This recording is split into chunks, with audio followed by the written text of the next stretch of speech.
స్టేట్లో first road opening ఇది గర్వంగా ఉంది.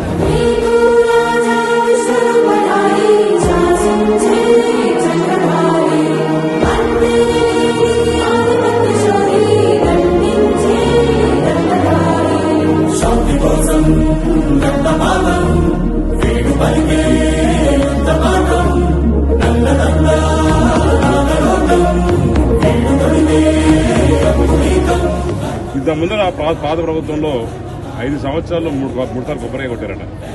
కనీసం అంగళం రోడ్ వేసి పాపం కాదు. మనం వచ్చి ఇప్పుడు 9 నెలలు రోడ్ తీసేసి ఏదో తారకమ్మ గారి లోపల ఇంటర్నల్ రోడ్స్ ఉన్నాయి. అవన్నీ కూడా ఒక 5-6 కోట్లు అవుతుంది అంటారు. దాన్ని కూడా మరి ఫండింగ్ తీసుకొచ్చి అవన్నీ కూడా ఒక మోడల్ దీనిలాగా డెవలప్ చేసుకొని ఇంటర్నల్ డ్రైన్స్ కావచ్చు, వాటర్ బోర్డ్ కావచ్చు, లైట్స్ కావచ్చు, ఇవన్నీ కూడా అప్ టు డేట్ చేస్తామని చెప్పి